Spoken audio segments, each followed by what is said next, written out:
तो स्टूडेंट्स, मेरी सी गुजर आपका वेलकम करता हूं। और देखिए आज अपन सोल्व कर रहे हैं कृषि पर्यवेक्षक का मॉडल पेपर सेकंड, यानी फर्स्ट मॉडल पेपर अपना हो गया था। और देखिए सेकंड मॉडल पेपर भी पूरा एग्जाम पैटर्न के हिसाब से ये, यानी आपके 25 क्वेश्चन जीके के हैं, 15 क्वेश्चन हिंदी के और 60 क्वेश्चन आपके एग्रीकल्चर के। तो देखिए दोस्तों, आपका सबसे पहला क्वेश्चन है, गीत शब्द में कौन सा उपसर्ग लगने से संगीत शब्द बना है। किसमें दोस्तों? जो गीत शब्द है, गीत शब्द में कौन सा उपसर्ग लगा है जिससे संगीत बना है, यानी आपको संगीत में उपसर्ग बताना है। तो उपसर्ग क्या होते हैं? जो शब्द के पहले लगते हैं। तो आप बताइए दोस्तों, ऑप्शन में से देखिए सन, सम, मम, अन। तो देखिए इसमें कौन सा उपसर्ग है?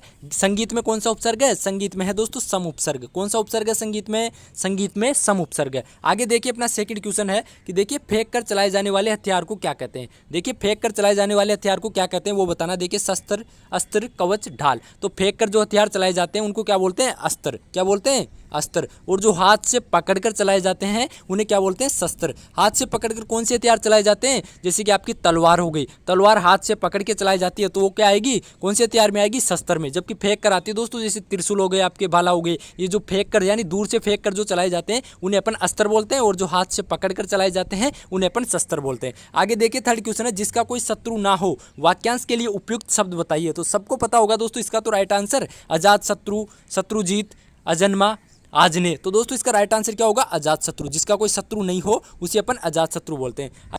तो देखिए दोस्तों अपना आगे वाला क्वेश्चन, नयन शब्द का सही संधि विच्छेद होगा। देखिए जो नयन है, ये देखिए नयन, इसका सही संधि विच्छेद आपको बताना है। तो ऑप्शन देख लीजिए दोस्तों, फर्स्ट ऑप्शन है ने प्लस अन, सेकंड है न प्लस अन, और थर्ड है न प्लस यन, और फोर्थ ऑप्शन है नए प्लस न। तो दोस्तों इसका राइट आंसर क्या होगा?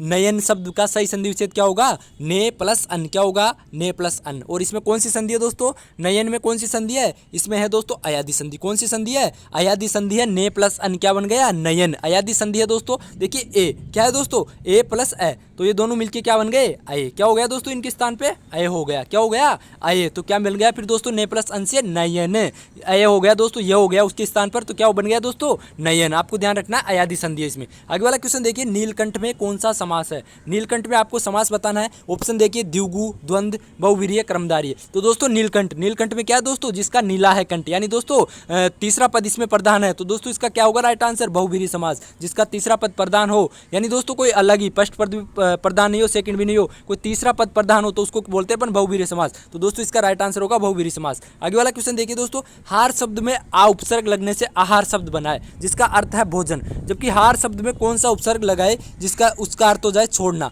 तो दोस्तों आपको लगाना है हार शब्द में ऐसा कोई उपसर्ग लगाना है इनमें से जिससे उसका अर्थ क्या हो जाए? छोड़ना। क्या हो जाए दोस्तों? छोड़ना। तो देखिए दोस्तों, उप, वि, प्रति, परि। तो दोस्तों क्या लगेगा? परिहार। परिहार का मतलब क्या होता है? छोड़ना। हार शब्द में क्या जुड़ जाएगा? परि। यदि परि जुड़ जाएगा तो ये बन जाएगा परिहार, और परिहार का मतलब क्या होता है? छोड़ना। क्या होता है दोस्तों परिहार का मतलब? परिहार का मतलब होता है छोड़ना। तो आपको समझ में आ गया होगा क्वेश्चन। आगे वाला क्वेश्चन देखिए दोस्तों, पुराण में एक प्रत्यय लगाने पर सही शब्द रूप होगा। देखिए दोस्तों, जो पुराण दे रखा है, इस पुराण में अपन यदि एक प्रत्यय लगाते हैं तो सही शब्द रूप क्या होगा? देखिए पुराणिक, पौराणिक, पुराणिक। और दोस्तों यहाँ पे एक सिंगल मात्रा है दोस्तों पौराणिक में, डबल मात्रा यहाँ पे नहीं है, यहाँ पे सिंगल मात्रा है दोस्तों। क्या है? सिंगल मात्रा है। तो अब बताइए दोस्तों इसका राइट आंसर क्या होगा? पुराण में एक प्रत्यय लगने पर कौन सा सही शब्द होगा दोस्तों? क्या बनेगा दोस्तों? शुद्ध रूप। यह बनेगा दोस्तों पौराणिक, यानी डबल मात्रा, सिंगल मात्रा नहीं, डबल मात्रा। आगे वाला क्वेश्चन देखिए दोस्तों, 8वां, नीचे कुछ शब्दों के पर्यायवाची लिखे गए हैं, इनमें से शुद्ध विकल्प कौन सा है? तो दोस्तों ये आप देख लीजिए, इनमें से शुद्ध विकल्प बताना है। देखिए पुष्प दे रखा है,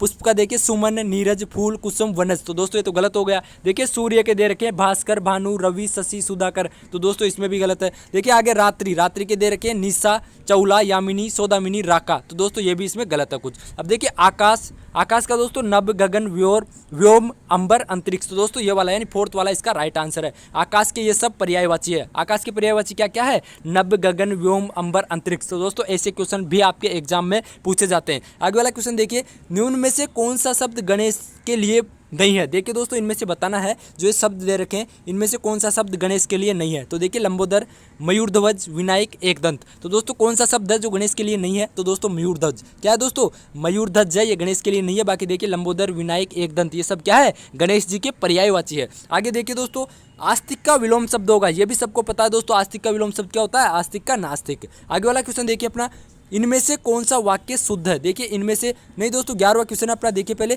तरनी और तरणी शब्द देखिए दोस्तों, इनका आपको युग्म अर्थ बताना है। देखिए तरणी दोस्तों, इसके एक तरफ क्या है दोस्तों, छोटी मात्रा, एक तरफ है दोस्तों ऐसे और दूसरी तरफ है बड़ी, यानी फर्स्ट वाला ऐसे और सेकंड वाला ऐसे। अब इनमें से क्या करना है दोस्तों, आपको इनका सही अर्थ बताना है दोस्तों। ये क्या है, युग्म अर्थ दोस्तों, इनका सही अर्थ युग्म बताना है आपको। तो देखिए ऑप्शन नाव सूर्य, युवती नाव, सूर्य युवती, सूर्य नाव। तो दोस्तों इसका राइट आंसर क्या होगा, देखिए दोस्तों एक तो है तरणी यानी छोटी मात्रा है ई की, एक में है बड़ी तरणी। तो दोस्तों इसका राइट आंसर क्या होगा, देखिए इसका राइट आंसर होगा दोस्तों जो तरणी है, यानी दोस्तों जो छोटी मात्रा वाला है इसका अर्थ होता है सूर्य, जबकि जो बड़ी मात्रा वाला है ये वाला तरणी, इसका अर्थ होता है नाव। तो आपको ध्यान रखना है, देखिए तरणी में यदि छोटी मात्रा है तो उसका अर्थ होगा सूर्य, और यदि तरणी बड़ी मात्रा है, बड़ी की मात्रा है, तो उसका अर्थ हो जाएगा नाव। क्या हो जाएगा, नाव। तो इसका राइट आंसर क्या हो जाएगा दोस्तों, फोर्थ वाला। देखिए दोस्तों आगे वाला 12वां क्वेश्चन है, इनमें से कौन सा वाक्य शुद्ध है। देखिए इनमें से आपको शुद्ध वाक्य बताना है। भक्ति युग का काल स्वर्ण युग को माना जाता है, तूफान के बावजूद जहाज समुद्र तैर ही गया। देखिए या तो आप कहिए वरना मैं फरमा देता हूँ,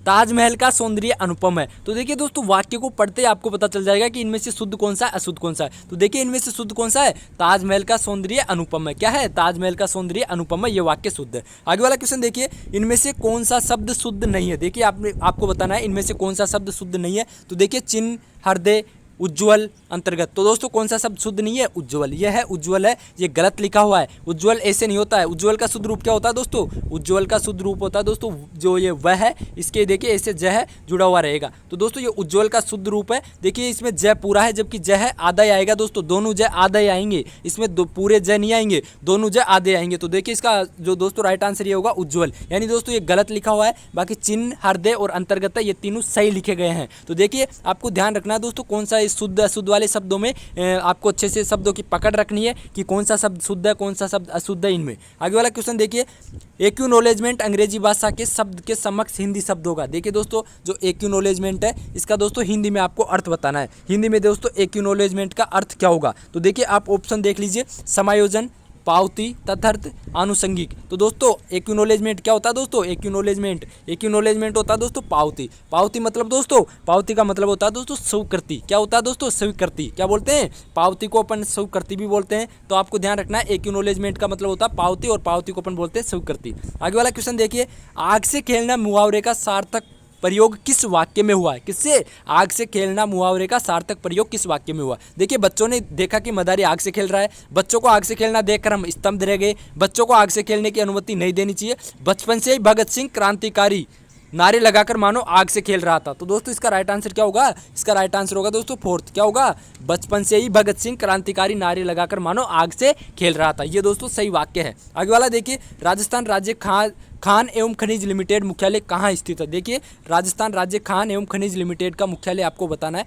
जैसलमेर, बाड़मेर, उदयपुर, जयपुर। तो बताइए दोस्तों इसका राइट आंसर क्या हो सकता है। इसका राइट आंसर होगा दोस्तों उदयपुर। क्या होगा दोस्तों, उदयपुर। देखिए जो खान एवं खनिज लिमिटेड का मुख्यालय कहाँ पे, उदयपुर में। आगे वाला क्वेश्चन देखिए, दोस्तों अपना आगे वाला क्वेश्चन है, राजस्थान में मरु त्रिकोण के अंतर्गत कौन सा जिला सम्मिलित नहीं है। किसके अंतर्गत दोस्तों, मरु त्रिकोण के अंतर्गत कौन सा जिला सम्मिलित नहीं है। तो दोस्तों इनमें से है जालोर है, ये देखिए मरु त्रिकोण के अंतर्गत सम्मिलित नहीं है, बाकी ये 3 जिले सम्मिलित है। आगे वाला क्वेश्चन देखिए, राजस्थान में 2 फरवरी 2006 को मनरेगा की शुरुआत किस जगह से की गई थी। देखिए मनरेगा की शुरुआत बतानी है, राजस्थान में कहाँ से हुई थी। तो देखिए माकड़देव ग्राम पंचायत से, ओसिया ग्राम पंचायत से, कोलायत ग्राम पंचायत से, वल्लभनगर ग्राम पंचायत से। तो दोस्तों कहाँ से हुई थी जो मनरेगा की शुरुआत है 2 फरवरी 2006 को राजस्थान में कहाँ से हुई थी, ये हुई थी दोस्तों कहाँ से, माकड़देव ग्राम पंचायत। और दोस्तों माकड़देव ग्राम पंचायत कहाँ पे है, यह दोस्तों उदयपुर में। कहाँ पे है, उदयपुर में। आपको ध्यान रखना है उदयपुर की जो माकड़देव ग्राम पंचायत है वहां से देखिए 2 फरवरी 2006 को मनरेगा की शुरुआत हुई थी। आगे वाला क्वेश्चन देखिए,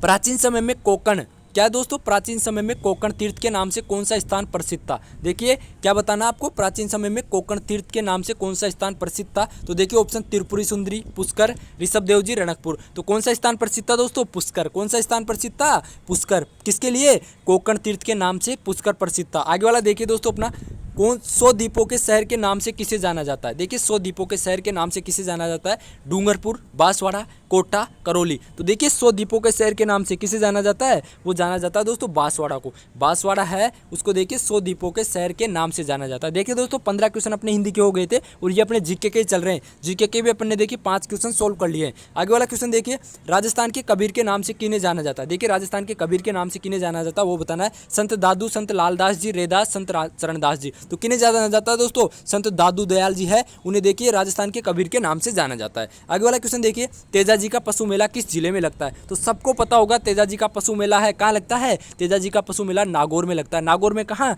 परबतसर नागौर में, आपको ध्यान रखना है तेजाजी का पशु मेला परबतसर नागौर में लगता है। आगे वाला क्वेश्चन देखिए, राजस्थान में करणी माता का मंदिर कहाँ पे स्थित है? देखिए करणी माता का मंदिर भी सबको पता होगा कहाँ है, देशनोक बीकानेर में। कहाँ पे है दोस्तों करणी माता का मंदिर, देशनोक बीकानेर में। आगे वाला क्वेश्चन देखिए, बनी ठनी किस शैली से संबंधित है? देखिए बनी ठनी किस शैली से संबंधित है वो बताना है, बूंदी शैली, मेवाड़ शैली, किशनगढ़ शैली, जयपुर शैली। तो दोस्तों बनी ठनी है ये किशनगढ़ शैली से संबंधित है। किससे दोस्तों, बनी ठनी है किशनगढ़ शैली से संबंधित है। किससे संबंधित है, किशनगढ़ शैली से। आगे वाला क्वेश्चन देखिए, डोला मारूरा दोहा ग्रंथ के रचयिता कौन है? देखिए डोला मारूरा ग्रंथ के रचयिता आपको बताना है। ऑप्शन देख लीजिए आप दोस्तों, ऑप्शन देख लीजिए, करणीदान कविया, कवि कलोल, जोधराज और देखिए पद्मनाथ। तो दोस्तों डोला मारूरा दोहा ग्रंथ के रचयिता कौन है, कवि कलोल। कौन है दोस्तों, कवि कलोल है डोला मारूरा दोहा ग्रंथ के रचयिता है। आगे वाला क्वेश्चन देखिए, विजय सिंह पथिक का संबंध निम्न में से किस आंदोलन से है? तो देखिए विजय सिंह पथिक का संबंध किससे है, बिजोलिया किस आंदोलन, एकी आंदोलन, भगत आंदोलन, शुद्धि आंदोलन। कौन से आंदोलन से दोस्तों विजय सिंह पथिक का संबंध, वो है दोस्तों बिजोलिया के किसान आंदोलन से। किससे है, बिजोलिया का जो आंदोलन था उसका संबंध है दोस्तों विजय सिंह पथिक का। आगे वाला क्वेश्चन देखिए, सूर्य नगरी के नाम से कौन सा शहर विख्यात है? किसके नाम से, सूर्य नगरी। देखिए जालोर, जैसलमेर, बाड़मेर, जोधपुर। तो दोस्तों आपको बताना सूर्य नगरी के नाम से कौन सा शहर विख्यात है। कौन सा शहर विख्यात है दोस्तों सूर्य नगरी के नाम से, वो है दोस्तों जोधपुर। कौन सा है, सूर्य नगरी के नाम से जोधपुर प्रसिद्ध है। और जोधपुर को किसके नाम से जाना जाता है, और ब्लू सिटी के नाम से जाना जाता है। इसके अलावा जोधाना के नाम से भी दोस्तों जोधपुर को जाना जाता है। आपको ध्यान रखना है, जोधाना भी जोधपुर को बोलते हैं, क्या बोलते हैं, ब्लू सिटी बोलते हैं, जोधाना बोलते हैं। इसके अलावा सूर्य नगरी, आपको ध्यान रखना है, सूर्य नगरी जोधपुर को बोलते हैं। क्या बोलते हैं दोस्तों, सूर्य नगरी जोधपुर को बोलते हैं। आगे वाला देखिए, निम्न में से कौन सा नृत्य राजस्थान का लोक नृत्य नहीं है? देखिए इनमें से ऐसा कौन सा नृत्य जो राजस्थान का लोक नृत्य नहीं है? ऑप्शन देख लीजिए, ढोल नृत्य, अग्नि नृत्य, लावणी नृत्य, गैर नृत्य। तो दोस्तों कौन सा इसमें ऐसा लोक नृत्य जो राजस्थान का नहीं है? तो देखिए ढोल भी है, अग्नि भी है और गेर भी है। तो कौन सा दोस्तों, लावणी नृत्य है, ये राजस्थान का नहीं है दोस्तों। ये कहाँ का है दोस्तों, ये महाराष्ट्र का नृत्य है दोस्तों। कहाँ का है, महाराष्ट्र का दोस्तों लावणी नृत्य है। आपको ध्यान रखना है, डोल नृत्य, अग्नि नृत्य और गेर नृत्य है ये राजस्थान के, और लावणी नृत्य महाराष्ट्र का है। क्षेत्रफल की दृष्टि से राजस्थान का सबसे बड़ा जिला कौन सा है? सबको पता होगा, जैसलमेर है। आगे वाला क्वेश्चन देखिए, निम्न में से किसका संबंध अजमेर से नहीं है? देखिए अजमेर से इनमें से किसका संबंध नहीं है? आना सागर, विजय स्तंभ, 2.5 दिन का झोपड़ा, ख्वाजा मुइनुद्दीन की दरगाह। तो देखिए किसका संबंध नहीं है इसका दोस्तों, राइट आंसर क्या होगा, विजय स्तंभ। विजय स्तंभ का संबंध किससे दोस्तों, विजय स्तंभ चित्तौड़गढ़ में। कहाँ है दोस्तों विजय स्तंभ, चित्तौड़गढ़ में। जबकि आना सागर, 2.5 दिन का झोपड़ा, ख्वाजा मुइनुद्दीन जी की दरगाह दोस्तों ये कहाँ है, ये अजमेर में है। जबकि देखिए विजय स्तंभ है कहाँ है दोस्तों, ये है चित्तौड़ में। आगे वाला क्वेश्चन देखिए, राजस्थान राज्य अपने वर्तमान स्वरूप में कब आया था? देखिए राजस्थान राज्य अपना वर्तमान स्वरूप में कब आया था वो बताना आपको। ऑप्शन देखिए, 1 नवंबर 1954, 1 नवंबर 1955, 1 नवंबर 1956, 1 नवंबर 1957। राइट आंसर क्या होगा, 1 नवंबर 1956। क्या होगा, 1 नवंबर 1956 में राजस्थान अपने वर्तमान स्वरूप में आया था। आगे वाला क्वेश्चन देखिए, राजस्थान की थर्मोपोली के नाम से किस जगह को प्रसिद्ध है? देखिए थर्मोपोली के नाम से कौन सी जगह प्रसिद्ध है वो बतानी है। हल्दीघाटी, डींग, तारागढ़, किराड़ू। कौन सी जगह प्रसिद्ध है दोस्तों हल्दीघाटी के नाम से? हल्दीघाटी के नाम से हल्दीघाटी प्रसिद्ध है। कौन सी जगह है, हल्दीघाटी है, वो हल्दीघाटी के नाम से प्रसिद्ध है। क्या दोस्तों, थर्मोपोली के नाम से कौन सी जगह प्रसिद्ध है, हल्दीघाटी। आगे वाला क्वेश्चन देखिए, निम्न में से राजस्थान का कौन सा नगर है जहाँ कोई भी नदी नहीं है? देखिए ऐसा नगर बताना है जहाँ एक भी नदी नहीं है। उदयपुर, बीकानेर, जोधपुर, बाड़मेर। तो दोस्तों कौन सा नगर है जहाँ देखिए, कौन सा जिला है राजस्थान का जहाँ एक भी नदी नहीं है? तो दोस्तों बीकानेर। कहाँ पे दोस्तों, बीकानेर और चूरू। आपको ध्यान रखना है, बीकानेर और चूरू में एक भी नदी नहीं है। आगे वाला क्वेश्चन देखिए दोस्तों, कोठारी नदी का उद्गम स्थल है। देखिए कोठारी नदी का उद्गम स्थल आपको बताना है, मांडलगढ़, हरिपुरा, गोरिया, दिवेर। तो दोस्तों कोठारी नदी का उद्गम स्थल कहाँ है, दिवेर। और दोस्तों दिवेर कहाँ पड़ता है, दिवेर पड़ता है दोस्तों राजसमंद में। आपको ध्यान रखना है, कोठारी नदी का उद्गम स्थल कहाँ पे है, दिवेर, राजसमंद में। कहाँ पे है दोस्तों, दिवेर, राजसमंद से होती है। आगे देखिए, संयुक्त राष्ट्र संघ ने मिलेनियम प्रोजेक्ट के अंतर्गत अगस्त 2008 में भारत का पहला मिलेनियम विलेज किस गांव को चुना था? देखिए दोस्तों क्या बताना है, अब आपको बताना है दोस्तों, भारत का पहला मिलेनियम विलेज बताना है। क्या बताना है, भारत का पहला मिलेनियम विलेज बताना है। तो देखिए कोठारिया, अमरापुरा, चावंड, झाडोल। तो दोस्तों बताइए इसका राइट आंसर क्या हो सकता है दोस्तों, 36वें क्वेश्चन का इसका राइट आंसर होगा दोस्तों अमरापुरा। क्या होगा, अमरापुरा है, ये भारत का पहला मिलेनियम विलेज था। और दोस्तों अमरापुरा कहाँ पड़ता है, अमरापुरा गांव है दोस्तों चूरू में। कहाँ पे दोस्तों, चूरू जिले में है अमरापुर जिला। कहाँ पे है दोस्तों, अमरापुर जो गाँव है चूरू जिले में है। तो आपको ध्यान रखना है, अमरापुरा जिला कहाँ पे है, चूरू में। आगे वाला क्वेश्चन देखिए अपना 37वां क्वेश्चन है, सन 2011 की जनगणना के अनुसार राजस्थान का सर्वाधिक कम जनसंख्या वाला जिला बताना है। तो देखिए सबसे कम जनसंख्या वाला जिला कौन सा है इनमें से? ऑप्शन देखिए, जालोर, बाड़मेर, जैसलमेर, सिरोही। तो देखिए सबसे कम जनसंख्या कौन से जिले की है? जैसलमेर की। आपको ध्यान रखना है जैसलमेर की है सबसे कम जनसंख्या, जबकि देखिए क्षेत्रफल की दृष्टि से सबसे बड़ा जिला कौन सा है? जैसलमेर ही है। आगे वाला क्वेश्चन देखिए, राजस्थान का राज्य पुष्प कौन सा है? देखिए राज्य पुष्प बताना है आपको, तो ऑप्शन आप देख लीजिए, कमल, रोहिड़ा, गुलाब, गेंदा। तो राज्य पुष्प कौन सा है दोस्तों? राज्य पुष्प क्या है? राज्य पुष्प दोस्तों रोहिड़ा। जबकि देखिए राज्य पशु पूछ ले तो राज्य पशु कौन सा है? राज्य पशु चिंकारा और ऊंट है, जबकि राज्य पुष्प रोहिड़ा है। आगे वाला क्वेश्चन देख लीजिए दोस्तों आप, राजस्थान में भूरी क्रांति किसका उत्पादन बढ़ाने से संबंधित है? भूरी क्रांति किसका उत्पादन बढ़ाती है दोस्तों? खाद्य प्रसंस्करण का। किसका? खाद्य प्रसंस्करण का। राजस्थान में निम्न में से कौन सी गाय की प्रजाति नहीं पाई जाती? इनमें से बतानी है ऐसी कौन सी गाय की प्रजाति है जो राजस्थान में नहीं पाई जाती? सूरती, गिर, नागौरी, हरियाणवी। तो देखिए गिर, नागौरी और हरियाणवी है, ये तो देखिए राजस्थान में गाय की नस्ल है, जबकि देखिए सूरती है भैंस की नस्ल है। तो देखिए ये क्वेश्चन इसका राइट आंसर हो जाएगा, सूरती है ये भैंस की नस्ल है, ये गाय की नस्ल नहीं है। सूरती का आपको पता होगा दराती आकार के सींग होते हैं और ये भैंस की नस्ल है। तो दोस्तों आपको ध्यान रखना, देखिए ये हो गया।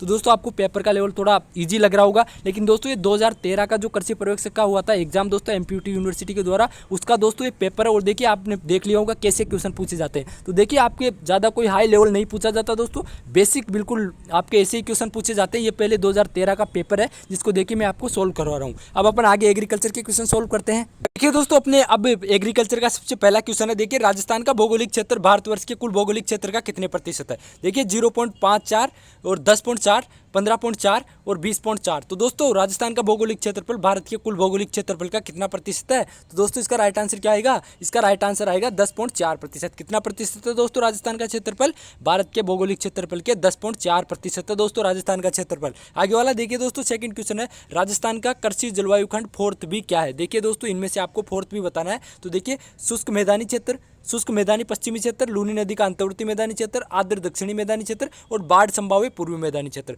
तो देखिए राजस्थान का कृषि जलवायु खंड फोर्थ बी बताना है। तो देखिए फोर्थ बी को क्या बोलते हैं? फोर्थ बी को बोलते हैं दोस्तों अपन आर्द्र दक्षिणी मैदानी क्षेत्र। क्या बोलते हैं दोस्तों? आर्द्र दक्षिणी मैदानी क्षेत्र। और इसमें कौन कौन से जिले आते हैं? देखिए दोस्तों इसका राइट आंसर क्या होगा? फोर्थ बी को बोलते हैं पर आर्द्र दक्षिणी मैदानी क्षेत्र। और इसमें कौन कौन से जिले आते हैं? डूंगरपुर, बांसवाड़ा, प्रतापगढ़, ये जिले दोस्तों इसमें आते हैं। इसके अलावा देखिए दोस्तों जो शुष्क मैदानी क्षेत्र है, शुष्क मैदानी क्षेत्र को क्या बोलते हैं? पश्च सी। जो शुष्क मैदानी क्षेत्र है इसमें आते हैं दोस्तों पश्च सी। इसके अलावा लूनी नदी का अंतर्वर्ती मैदानी क्षेत्र है, इसको बोलते हैं दोस्तों सेकंड बी। कौन सा जलवायु खंड? Second B. आपको पता होगा राजस्थान में 10 जलवायु खंड है। तो देखिए लूनी नदी का अंतर्वर्ती मैदानी क्षेत्र उसको बोलते हैं सेकंड बी, जबकि ये हो ही गया दोस्तों फोर्थ बी आर्द्र दक्षिणी मैदानी क्षेत्र। जबकि बाढ़ संभावी पूर्वी मैदानी क्षेत्र है, इसको बोलते हैं दोस्तों थर्ड बी। क्या बोलते हैं? Third B. बाढ़ संभावी पूर्वी मैदानी क्षेत्र है, इसको क्या बोलते हैं दोस्तों अपन?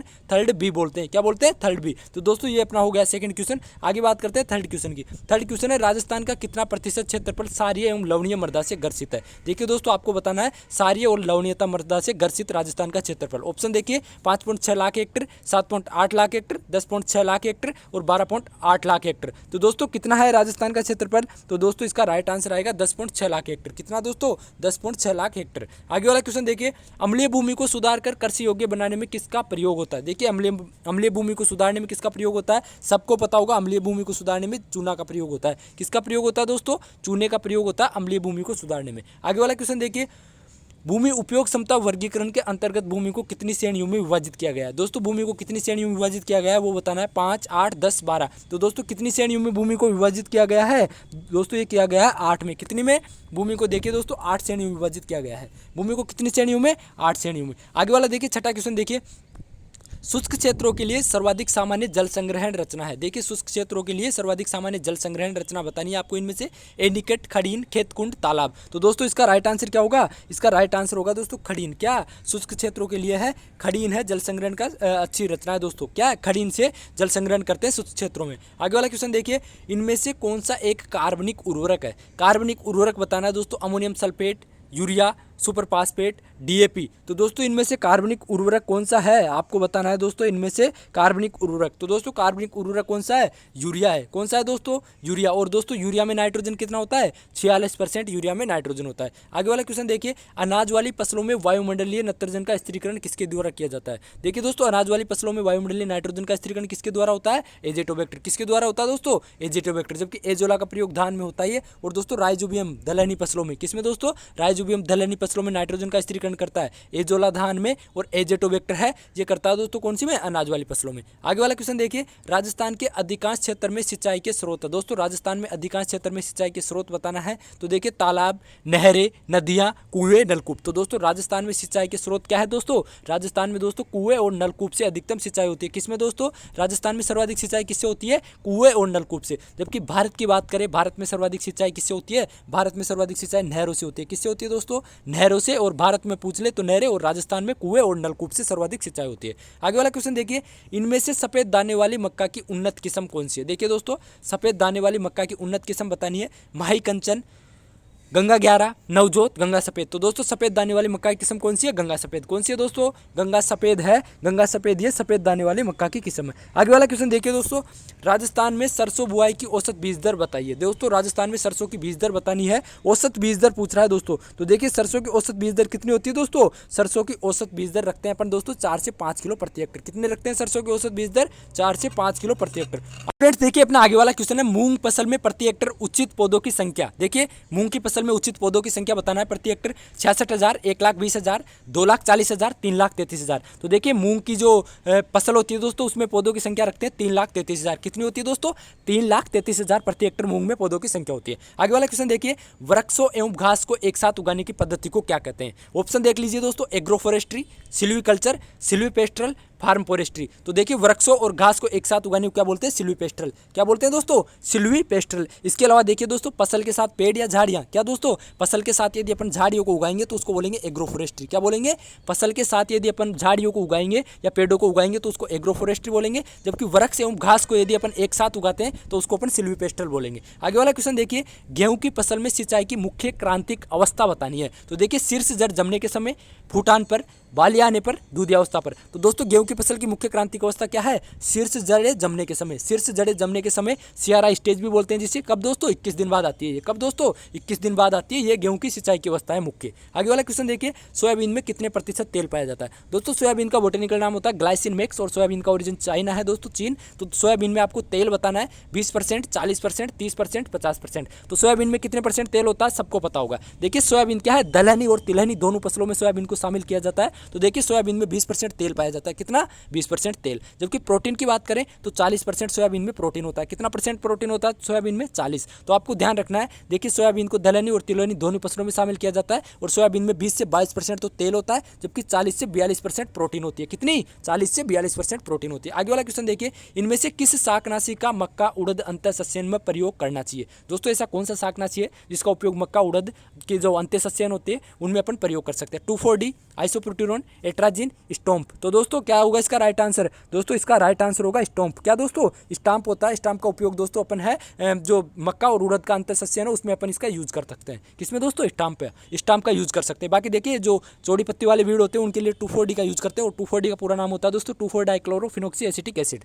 तो दोस्तों अपना आगे वाला क्वेश्चन है, भूमि समतुल्यांक अनुपात किसका निर्धारण बिंदु है? देखिए भूमि समतुल्यांक अनुपात है ये किसका निर्धारण बिंदु है? एकल फसल खेती का, अविराम खेती का, मिश्रित खेती का, क्रमबद्ध खेती का? तो देखिए भूमि समतुल्यांक अनुपात है ये मिश्रित खेती का निर्धारण बिंदु है। किसका दोस्तों? मिश्रित खेती का निर्धारण बिंदु है। आगे वाला क्वेश्चन देखिए, संकुल मक्का का प्रमाणित बीज उगाने के लिए मक्का के एक खेत से दूसरे खेत की दूरी कम से कम कितनी होनी चाहिए? दोस्तों आपको बताना है संकुल मक्का का यदि अपन को प्रमाणित बीज उगाना है तो मक्का के एक खेत से दूसरी खेत की दूरी कितनी रखते हैं वो आपको बताना है। तो दोस्तों कितनी रखते हैं? देखिए 25 मीटर। फर्स्ट ऑप्शन क्या है दोस्तों? फर्स्ट ऑप्शन है 25 मीटर, 50 मीटर, 75 मीटर, 100 मीटर। तो कितनी दूर रखते हैं दोस्तों? 100 मीटर। कितनी रखते हैं दोस्तों? 100 मीटर। आगे वाला क्वेश्चन आप देख लीजिए, सुरक्षित अनाज भंडारण हेतु दाने में नमी कितनी प्रतिशत रखते हैं दोस्तों? सुरक्षित अनाज का यदि अपन को भंडारण करना है तो दोस्तों दानों में कितनी परसेंट नमी अपन रखते हैं? 8 से 10%, 12 से 15%, 15 से 18%, 18 से 20%। तो दोस्तों कितनी नमी रखते हैं दोस्तों? ये रखते हैं दोस्तों 8 से 10%। ऑप्शन के अकॉर्डिंग दोस्तों इसका राइट आंसर क्या होगा?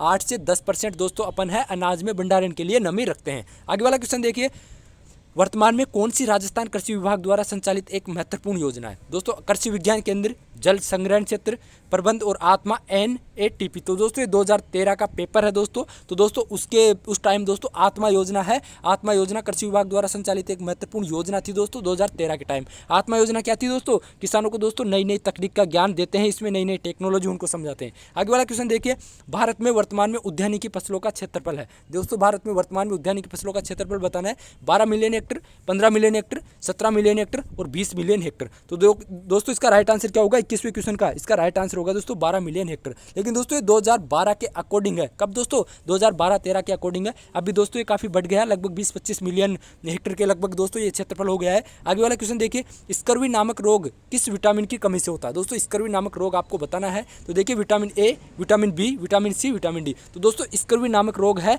विटामिन सी की कमी से होता है। किससे दोस्तों? विटामिन सी की कमी से होता है। और विटामिन सी सर्वाधिक किसमें पाया जाता है दोस्तों? बारबेडेंस चेरी में पाया जाता है। इसके अलावा आंवले में पाया जाता है। किसमें दोस्तों? बारबेडेंस चेरी और आंवले में पाया जाता है। इसके अलावा विटामिन डी है दोस्तों, ये सूर्य की धूप से प्राप्त होता है अपन को। किससे दोस्तों? सूर्य की धूप से। विटामिन ए की कमी से रतौंधी रोग होता है। क्या दोस्तों? विटामिन ए की कमी से रतौंधी रोग होता है। आगे वाला क्वेश्चन देखिए दोस्तों, राजस्थान में देसी गुलाब की खेती किस जिले में सबसे अधिक होती है? आपको बताना है देसी गुलाब की खेती कौन से जिले में सर्वाधिक होती है? उदयपुर, सिरोही, भरतपुर, अजमेर। तो दोस्तों कौन से जिले में देसी गुलाब की खेती सर्वाधिक होती है आपको ये बताना है। तो देखिए दोस्तों अजमेर में है देसी गुलाब की खेती सर्वाधिक होती है। किसमें? अजमेर में। आगे वाला क्वेश्चन देखिए, पाले से निम्न में से कौन सी फसल अधिक प्रभावित होती है? फूल गोभी, टमाटर, गाजर, प्याज। तो देखिए पाले से सबसे अधिक कौन प्रभावित होता है? टमाटर। कौन सा दोस्तों? टमाटर है पाले से सर्वाधिक प्रभावित होता है। आगे वाला क्वेश्चन है संतरा में पादप प्रवर्धन की कौन सी विधि उपयुक्त है? कर्तन, कलिकाइन, बीज द्वारा, उपरोक्त सभी। तो दोस्तों आपको बताना है संतरा में पादप प्रवर्धन की कौन सी विधि है वो उपयुक्त है।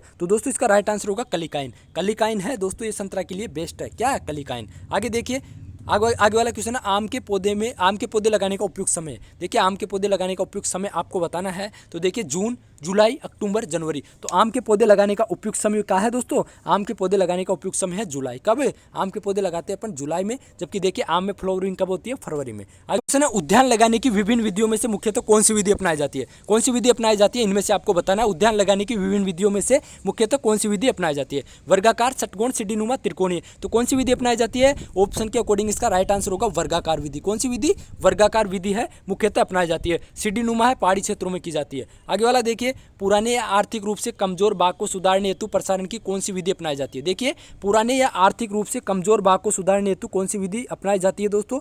तो दोस्तों इसका राइट आंसर क्या होगा? चोटी कलम बांधना या टॉप वर्किंग। कौन सी? चोटी कलम बांधना या टॉप वर्किंग विधि अपनाई जाती है। आगे वाला क्वेश्चन देखिए नींबू वर्गीय फलों में फल झड़न समस्या को रोकने के लिए किस पादप वर्धी नियंत्रक का छिड़काव करते हैं? तो देखिए IBA, GA, इथ्रेल, 2,4-D। तो देखिए आप दोबारा देखिए नींबू वर्गीय फलों में फल झड़न दोस्तों यानी फलों के झड़ने की समस्या पाई जाती है। तो उसके लिए देखिए कौन सा दोस्तों जो वर्धी नियंत्रक का छिड़काव करते हैं? तो दोस्तों देखिए इसका राइट आंसर क्या होगा? IBA, GA, इथ्रेल, 2,4-D। तो इसका राइट आंसर होगा दोस्तों 2,4-D। अब आप समझेंगे 2,4-D वीड है, लेकिन देखिए 2,4-D है इसकी यदि 20 ppm से कम मात्रा अपन लेते हैं तो वो काम करती है किसका दोस्तों? वो काम करती है दोस्तों हार्मोन का। और 20 ppm से यदि अधिक मात्रा लेते हैं तो वो काम करती है दोस्तों खरपतवार नाशी का। तो दोस्तों 2,4-D है इसका राइट आंसर आएगा। किसमें? नींबू वर्गीय फलों में फलों की झड़ने की समस्या होती है उसके लिए अपन 2,4-D का यूज करते हैं। बाकी देखिए 2,4-D का पूरा नाम मैंने भी बताया, 2,4-डाइक्लोरोफिनॉक्सी एसिटिक एसिड इसका पूरा नाम होता है। आगे दोस्तों आगे वाला क्वेश्चन है टमाटर में बसंत ग्रीष्मकालीन फसल के लिए नर्सरी में बीजों की बुआई कब करते हैं? नवंबर, दिसंबर, जनवरी में और फरवरी में। तो दोस्तों कब करते हैं टमाटर में बुआई दोस्तों नर्सरी के लिए? तो दोस्तों वो करते हैं अपन जनवरी में। कब करते हैं? जनवरी में। कब करते हैं? जनवरी में। देखिए बसंत ग्रीष्मकालीन के लिए अपन जनवरी में है नर्सरी के बीजों की बुआई करते हैं। आगे वाला क्वेश्चन देखिए प्याज की खरीफ फसल लेने के लिए उपयुक्त किस्म है। प्याज की खरीफ फसल लेना है तो उसकी उपयुक्त किस्म आपको बतानी है। पूसा रत्नाकार, अर्का कल्याण, अर्ली गेरनो और N53 यानी दोस्तों नियार 53। तो दोस्तों आप सोचिए इसका आंसर क्या हो सकता है? दोस्तों इसका राइट आंसर होगा नियार 53। क्या होगा? नियार 53। आगे वाला क्वेश्चन देखिए पिछेती झुलसा रोग से फसलों को बचाने के लिए किसका स्प्रे करते हैं? दोस्तों पछेती झुलसा रोग होता है उसके बचाव के लिए किसका स्प्रे करते हैं? 0.2% मेनकोजेब, 0.2% मेलाथियान, 0.2% इमिडाक्लोरपिड और 0.2% सल्फेस। तो दोस्तों पछेती झुलसा रोग के नियंत्रण के लिए किसका स्प्रे करते हैं अपन? किसका छिड़काव करते हैं? इसका राइट आंसर होगा दोस्तों 0.2% मेनकोजेब। किसका दोस्तों? 0.2% मेनकोजेब। आगे वाला क्वेश्चन देखिए आम की नियमित फल देने वाली किस्म है। सबको पता होगा दोस्तों आम्रपाली है ये नियमित फल देने वाली किस्म है आम की। आगे वाला क्वेश्चन देखिए अम्लीय भूमि में किस फल की खेती सुगमता से की जा सकती है? दोस्तों जो अम्लीय भूमि होती है उसमें किस फल की खेती आराम से कर सकते हैं अपन? सीताफल, बेल, अंजीर, अमरूद। तो दोस्तों कौन से फल की अपन खेती कर सकते हैं आराम से अम्लीय भूमि में? तो दोस्तों वो है अमरूद। अमरूद की खेती है दोस्तों अपन अम्लीय भूमि में आराम से कर सकते हैं। आगे वाला क्वेश्चन देखिए दोस्तों, भारत में तुड़ाई उपरांत लगभग कितने प्रतिशत फल उपयोग से पूर्व नष्ट हो जाते हैं? तो देखिए 30%, 40%, 45%, 20%। तो दोस्तों इसका राइट आंसर क्या होगा? 30%। यानी दोस्तों 20 से और 30%। तो दोस्तों इसका अपन ऑप्शन के अकॉर्डिंग देखें तो इसका राइट आंसर होगा दोस्तों 30%। कितना दोस्तों? भारत में तुड़ाई उपरांत लगभग कितने प्रतिशत फल उपयोग से पूर्व नष्ट हो जाते हैं? 30% फल है दोस्तों जो उपयोग से पूर्व नष्ट हो जाते हैं तुड़ाई के बाद। आगे वाला क्वेश्चन देखिए, जेली जमने में मुख्य कारक क्या है? तो सबको पता होगा जेली जमने के लिए मुख्य कारक क्या है? जेली जमने के लिए पेक्टिन मुख्य कारक है। आगे वाला क्वेश्चन देख लीजिए, उत्तरी भारत में मटर की बुआई कब की जाती है? दोस्तों उत्तरी भारत है उसमें आपको मटर की बुआई बतानी है कि उत्तरी भारत में मटर की बुआई कब की जाती है। तो दोस्तों वो कब की जाती है? वो की जाती है दोस्तों उत्तरी भारत में मटर की बुआई अक्टूबर में। कब दोस्तों? अक्टूबर में। आगे वाला क्वेश्चन देखिए दोस्तों, जलवायु के आधार पर राजस्थान को कितने जोन में विभक्त किया गया है? देखिए राजस्थान को जलवायु के आधार पर बताना है 5, 7, 9, 10। तो मैंने पहले बताया दोस्तों जलवायु के आधार पर राजस्थान को 10 जलवायु खंडों में विभक्त किया गया है। कितने में दोस्तों? 10 जलवायु जोन में विभक्त किया गया है। जबकि भारत की बात करें तो भारत को 15 जलवायु खंडों में बांटा गया है, जबकि राजस्थान को 10 जलवायु खंडों में बांटा गया है। आगे वाला क्वेश्चन है, आलू की बुआई के लिए प्रति हेक्टेयर बीज दर कितनी होती है? देखिए दोस्तों आलू की बुआई के लिए प्रति हेक्टेयर आपको बीज दर बतानी है। तो देखिए 400 से 500 ग्राम, 5 से 6 क्विंटल, 8 से 10 क्विंटल और 15 से 20 क्विंटल। तो दोस्तों आलू की बीज दर कितनी रखते हैं दोस्तों? कंद की दोस्तों वो रखते हैं 15 से 20 क्विंटल प्रति हेक्टेयर। और दोस्तों एक देखिए कंद होता है, कंद दोस्तों 3 आंख वाले कंद लेते हैं। कितने दोस्तों? 3 आंख वाले अपन कंद लेते हैं और एक कंद का जो वजन होता है 25 ग्राम होता है। कितना दोस्तों? 25 ग्राम। कितना होता है? एक कंद का दोस्तों वजन होता है 25 ग्राम और 3 आंख वाले कंद लेते हैं और कितने? 15 से 20 क्विंटल प्रति हेक्टेयर। वैसे 15 से 25 भी ले लेते हैं, लेकिन दोस्तों ऑप्शन के अकॉर्डिंग अपना राइट आंसर होगा 15 से और 20 क्विंटल प्रति हेक्टेयर है कंद लेते हैं आलू के 1 हेक्टेयर बुआई के लिए। आगे वाला क्वेश्चन देखिए दोस्तों, सिंचाई की छिड़काव यानी दोस्तों सिंचाई की छिड़काव या बूंद बूंद यानी ड्रिप विधि से लगभग कितने प्रतिशत पानी की बचत होती है? देखिए सिंचाई यानी दोस्तों स्प्रिंकलर भी दे रखी है और ड्रिप भी, दोनों विधि से दोस्तों पूछ रहा है दोनों विधि से कितने परसेंट जल की बचत हो सकती है? तो देखिए 20%, 30%, 40%, 45%। तो देखिए दोनों विधि से कितनी परसेंट जल की बचत हो सकती है? आप बताइए कितने परसेंट हो सकती है? वो हो सकती है दोस्तों 45%। दोस्तों कई बार ऐसे क्वेश्चन पूछ ले, देखिए दोनों विधि दे रखी है स्प्रिंकलर भी और ड्रिप भी, तो दोनों विधि से 45% जल की बचत होती है। आगे वाला क्वेश्चन देखिए, गिर गाय का उत्पत्ति स्थान है। देखिए गिर गाय का आपको उत्पत्ति स्थान बताना है, गुजरात, राजस्थान, हरियाणा, पंजाब। तो देखिए गिर गाय है, गिर गाय का उत्पत्ति स्थान कौन सा है? बताइए देखिए गिर गाय का उत्पत्ति स्थान कौन सा है? गिर गाय का उत्पत्ति स्थान है दोस्तों गुजरात। कौन सा दोस्तों? गुजरात, काठियावाड़ गुजरात है गिर गाय का उत्पत्ति स्थान है। आगे वाला क्वेश्चन देखिए, मालवी नस्ल का उत्पत्ति स्थान है। दोस्तों मालवी नस्ल का उत्पत्ति स्थान क्या है? गुजरात, उत्तर प्रदेश, मध्य प्रदेश, राजस्थान। तो मालवी का उत्पत्ति स्थान है मालवा, मध्य प्रदेश। क्या दोस्तों? मालवा क्षेत्र, मध्य प्रदेश। आगे वाला क्वेश्चन देखिए, निम्न में से सबसे अधिक दूध देने वाली गाय की नस्ल है। दोस्तों इनमें से आपको गाय की सबसे अधिक दूध देने वाली नस्ल बतानी है, Jersey, Holstein Friesian, Tharparkar, Nagori. तो कौन सी है दोस्तों? राइट आंसर क्या होगा? होलिस्टीन फ्रीजियन है दोस्तों सबसे अधिक दूध देने वाली गाय की नस्ल है। कौन सी? Holstein Friesian. दोस्तों अपना आगे वाला क्वेश्चन है, सबसे ज्यादा वसा वाला दूध देने वाली नस्ल है। दोस्तों ये बताना है आपको कि सबसे ज्यादा वसा वाले दूध की नस्ल कौन सी है। दोस्तों सबसे ज्यादा वसा जिसके दूध में होती है वो वाली भैंस की नस्ल बतानी है आपको। देखिए इनमें से मुर्रा, नीली रावी, भदावरी, मेहसाना। तो देखिए ऑप्शन में से बताइए आप, देखिए कौन सी नस्ल है? तो आपको सबको पता होगा भदावरी है। भदावरी के दूध में सर्वाधिक वसा होती है और भदावरी का ओरिजिन क्या है? आगरा का दोस्तों। क्या दोस्तों? यूपी का आगरा जिला है। क्या दोस्तों? यूपी का आगरा जिला है, भदावरी नस्ल का ओरिजिन है और इसके दूध में सर्वाधिक वसा पाई जाती है। कितनी दोस्तों? लगभग 13 से 14% इसमें वसा पाई जाती है भदावरी भैंस के दूध में। आगे वाला क्वेश्चन देखिए, सबसे ज्यादा दूध देने वाली बकरी की नस्ल आपको बतानी है, सिरोई, बारबरी, मारवाड़ी, जमुनापुरी। तो देखिए सबसे ज्यादा दूध देने वाली बकरी की नस्ल कौन सी है? वो है दोस्तों जमुनापुरी। कौन सी है? जमुनापुरी। इसके अलावा बारबरी है। बारबरी दोस्तों बांध कर पालने योग्य बकरी की नस्ल है, सिटी गोट के नाम से जानी जाती है। क्या दोस्तों? सिटी गोट के नाम से। इसके अलावा बकरी की सबसे ज्यादा दूध देने वाली नस्ल कौन सी है? सबसे ज्यादा दूध देने वाली नस्ल है दोस्तों जमुनापुरी। इसका ओरिजिन क्या है दोस्तों? जमुनापुरी का ओरिजिन है दोस्तों यूपी का इटावा जिला। क्या दोस्तों? आपको ध्यान रखना है जमुनापुरी का ओरिजिन यूपी का इटावा जिला है। क्या है? जमुनापुरी का ओरिजिन यूपी का इटावा जिला। आगे वाला क्वेश्चन देखिए, राजस्थान में सबसे फाइन कारपेट ऊन पैदा करने वाली भेड़ की नस्ल बतानी है। तो सोनाड़ी, मालपुरा, चोकला, जैसलमेरी। तो देखिए सबसे अच्छा दोस्तों फाइन कारपेट ऊन कौन सी नस्ल से प्राप्त होता है? चोकला से। चोकला को राजस्थान की मेरिनो भी कहते हैं और चोकला का ओरिजिन क्या है? राजस्थान का शेखावाटी क्षेत्र। सोनाड़ी का ओरिजिन उदयपुर है और दोस्तों चरते समय है, इसके कान है जमीन को स्पर्श करते रहते हैं। तो आपको ध्यान रखना है कि सबसे अच्छी कारपेट ऊन है चोकला नस्ल से प्राप्त होती है। आगे वाला क्वेश्चन देखिए, इनमें से कौन सी बीमारी मुर्गियों में होती है? देखिए एंथ्रेक्स, रानीखेत, लंगड़ी, खुरपका मुरपका। तो देखिए दोस्तों कौन सी बीमारी है जो मुर्गियों में होती है, बहुत कॉमन क्वेश्चन है और दोस्तों लगभग मैक्सिमम एग्रीकल्चर के एग्जाम है उनमें दोस्तों ये क्वेश्चन पूछा जाता है। तो देखिए दोस्तों इसका राइट आंसर क्या होगा, मुर्गियों की दोस्तों कौन सी बीमारी है, रानीखेत। रानीखेत बीमारी है दोस्तों, ये मुर्गियों में होती है। कौन सी दोस्तों, रानीखेत बीमारी मुर्गियों में होती है। खुरपका मुंहपका रोग है दोस्तों, ये वायरस या विषाणु द्वारा होता है, ये भी दोस्तों बहुत बार पूछा गया है। एंथ्रेक्स है दोस्तों, पशुओं से मनुष्यों में फैलने वाला रोग है। आगे वाला क्वेश्चन देखिए, दुग्ध बुखार किसकी कमी से होती है। देखिए दोस्तों दुग्ध बुखार बताना आपको, दुग्ध बुखार किसकी कमी से होता है, प्रोटीन, वसा, कैल्शियम, पोटेशियम। तो दोस्तों दुग्ध बुखार है कैल्शियम की कमी से होता है। किसकी कमी से होता है दोस्तों दुग्ध बुखार है कैल्शियम की कमी से होता है। आगे वाला क्वेश्चन देखिए दोस्तों, किस बीमारी के बचाव के टीके लगाए जाते हैं। थनैला, दुग्ध, खूनी पेचिश, गलघोटू। तो दोस्तों ऐसी कौन सी बीमारी है इनमें से जिसके बचाव के टीके लगाए जाते हैं। तो देखिए थनैला, दुग्ध बुखार, खूनी पेचिश, गलघोटू। तो दोस्तों जो गलघोटू बीमारी है उसके बचाव के लिए टीके लगाए जाते हैं। कौन सी बीमारी के लिए, गलघोटू के लिए टीके लगाए जाते हैं। आगे देखिए दोस्तों, आगे वाला क्वेश्चन देखिए दोस्तों, इनमें से कौन सी दवा पशुओं में विरेचक का कार्य करती है। कौन सी दोस्तों, इनमें से कौन सी दवा पशुओं में विरेचक का कार्य करती है। अरंडी, एल्कोहल, कपूर, नीला तोता। विरेचक का कार्य बताना दोस्तों, इनमें से कौन सी दवा है जो विरेचक का कार्य करती है। तो आपने ऑप्शन देख लिया होगा, तो दोस्तों ऑप्शन के अकॉर्डिंग इसका राइट आंसर क्या होगा, अरंडी है। अरंडी है, ये विरेचक का कार्य करती है। जबकि एल्कोहल है, एल्कोहल हो गई दोस्तों, ये क्या करती है दोस्तों, ये उत्तेजक का कार्य करती है। एल्कोहल, कपूर, कैफीन ये दोस्तों उत्तेजक का कार्य करती है। जबकि अरंडी है, ये क्या करती है दोस्तों, विरेचक का कार्य करती है। आगे दोस्तों, इन निम्न में से जीवाणु रोधक के रूप में काम ली जाती है। दोस्तों इनमें से जीवाणु रोधक के रूप में जो काम ली जाती है वो बताना है। फिनाइल, अरंडी का तेल, कपूर, एल्कोहल। तो फिनाइल है, फिनाइल दोस्तों जीवाणु रोधक के रूप में उपयोग में ली जाती है। कौन सी, फिनाइल जीवाणु रोधक के रूप में उपयोग ली जाती है। आगे वाला क्वेश्चन देखिए, एक दिन के मुर्गी के चूजे को किन बीमारियों का टीका लगाया जाता है। एक दिन का यदि मुर्गी का चूजा है तो दोस्तों उनको किन का टीका लगाया जाता है, कौन सी बीमारी का टीका लगाया जाता है। रानीखेत, चेचक, खूनी पेचिश, गंभोरो। तो दोस्तों कौन सी बीमारी का टीका लगाया जाता है, रानीखेत का। कौन सी बीमारी दोस्तों, मुर्गियों में बहुत कॉमन बीमारी है, तो दोस्तों रानीखेत बीमारी का टीका लगाया जाता है एक दिन के चूजों को। आगे वाला क्वेश्चन देखिए, भैंसों की कौन सी नस्ल का उत्पत्ति स्थान गुजरात है। दोस्तों भैंस की ऐसी कौन सी नस्ल है जिसका ओरिजिन गुजरात है।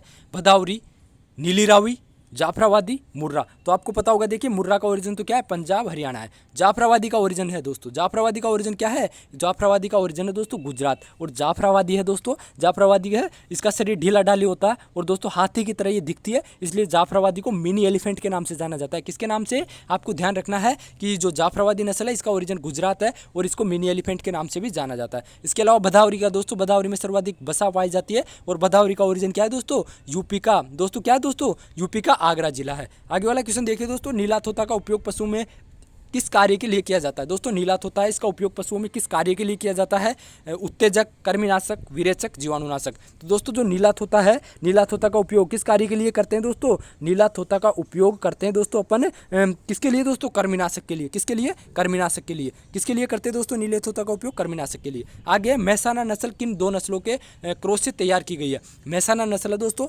मेहसाना नस्ल का क्रॉस बताना है। तो देखिए मेहसाना किसके क्रॉस से तैयार की गई है, मुर्रा इंटू सूरती। आपको ध्यान रखना है, मेहसाना है मुर्रा इंटू सूरती के संकरण से दोस्तों बनी है। क्या दोस्तों, मुर्रा इंटू सूरती के संकरण से बनी है मेहसाना। और मेहसाना का ओरिजिन क्या है दोस्तों, मेहसाना का ओरिजिन है दोस्तों गुजरात। क्या है दोस्तों, मेहसाना का ओरिजिन गुजरात है, आपको ध्यान रखना है। तो दोस्तों अपने 40 क्वेश्चन पहले सोल्व कर लिए थे, इसी में एग्रीकल्चर और उसके जीके और हिंदी के, और ये अपने एग्रीकल्चर के 60 क्वेश्चन होने वाले हैं। तो देखिए अपना 56 क्वेश्चन है, निम्न विदेशी नस्लों में से किस नस्ल के दूध में सबसे ज़्यादा वसा पाई जाती है। इनमें से दोस्तों कौन सी ऐसी नस्ल है जिसमें सबसे ज़्यादा वसा पाई जाती है, Jersey, Holstein Friesian, brown Swiss, red Dane. तो दोस्तों कौन सी नस्ल है, ये सब गाय की नस्ल है जिनमें से सबसे ज़्यादा है वसा की मात्रा पाई जाती है इनमें। तो दोस्तों आप बताइए इसका राइट आंसर क्या हो सकता है। तो दोस्तों जो जर्सी गाय की नस्ल है, जर्सी गाय की नस्ल में सर्वाधिक वसा की मात्रा पाई जाती है, जबकि होलिस्टन फ्रीजियन है सर्वाधिक दूध देने वाली नस्ल है। आगे वाला क्वेश्चन देखिए, अविकालीन भेड़ की नस्ल तैयार की गई है। अविकालीन भेड़ की नस्ल है किससे तैयार की गई है वो आपको बताना है। तो देखिए दोस्तों, चोकला इंटू मेरिनो,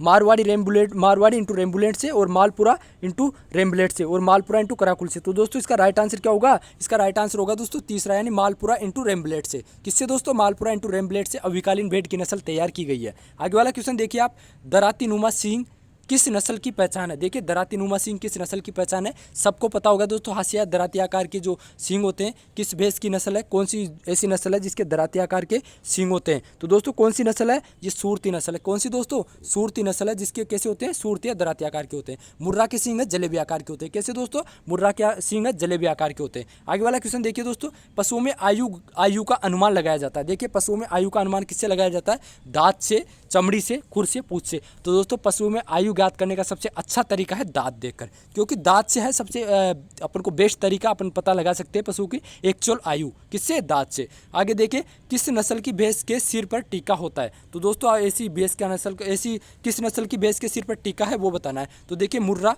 मेसाना, जाफराबादी, नीली रावी। तो दोस्तों कौन सी ऐसी भैंस की नस्ल है जिसके सिर पर टीका होता है। तो देखिए, मुर्रा, कौन सी नस्ल है दोस्तों, नीली रावी। कौन सी, नीली रावी भैंस है, इसके सिर पर टीका होता है। कौन सी दोस्तों, नीली रावी है, नीली रावी के भैंस के सिर पर टीका होता है। तो दोस्तों अपने टोटल 100 क्वेश्चन हो गए, 60 एग्रीकल्चर के और 40 जीके और हिंदी के। तो दोस्तों आप बताइएगा आपके कितने क्वेश्चन इनमें से सही जाते हैं और कितने क्वेश्चन आपके गलत गए। इतना है दोस्तों आज की वीडियो में। जय हिंद, जय भारत।